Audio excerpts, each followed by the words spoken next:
అంటే ఇలా అంటే ఇప్పుడు గొర్రెలు 70 ఉన్నాయి కదా, అంటే దీన్ని ఒక 200 గొర్రెలు చేసుకోవాలి, ఒక 500 గొర్రెలు చేసుకోవాలని అట్లాంటిది ఏం లేదా? అలాంటి ఏం లేదు, అలాంటి ఆశలు అయితే ఏం లేవు. ఎందుకంటే అంటే ఎందుకు ఉంటాయి అంటానా, మా ప్రతి మనిషికి కోరికలు ఉంటాయి కదా, మరి నీకెందుకు లేవు అంటానా? కరెక్టే, కానీ అవి 200 చేసినా కూడా ఇదే 50-60 పిల్లలు వేసిన బేరంలే ఆ 200 గొర్రెల బేరం కూడా ఇంతే ఎత్తారు వాళ్ళు కూడా.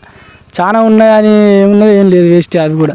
కష్టం ఉంటుంది కానీ అంటే 200 ఈ గొర్రెలకు ఆసామంటే కొంచెం గొప్ప లెక్క చూస్తారు కదా. కానీ ఇక అంతవరకు మనం చేరుకోవాలని కూడా నాకు కూడా ఉన్నది, అట్లా అంటే ఒక్కనికి 70 గొర్రెలు అనేది ఈజీగా ఉంటుంది అనేది ఒకటి కాన్సెప్ట్లు ఉన్నావు. సో అందరూ అంటే మంచిగా తిని నీడ పట్టు ఉంటే పిల్లలు ఉంటే సరిపోతా అంటాను. బహుశా మరి ఇంకొక ఎకరం భూమి కొనాలన్న ఆలోచన ఉన్నదా? ఇక అంత స్టేజ్ కూడా రాలేము, ఒక ఇల్లు లేదు, ఇల్లు కట్టుకుంటే సరిపోతుంది అంతే. సో ఎకరం భూమి అయితే ఏం లేని స్థాయి నుంచి వెళ్ళి మరి సొంతంగా ఒక ఎకరం భూమి అయితే సంపాదించాడు. తర్వాత ఒక ఇల్లు కట్టుకోవాలని మన సోదరుడు అనుకుంటాడు. కట్టుకోవాలని నేను మనస్ఫూర్తిగా కోరుకుంటున్నా తమ్మి. మళ్ళీ ఎప్పుడన్నా ఇంకా మంచి విషయాలు తెలుసుకోవడానికి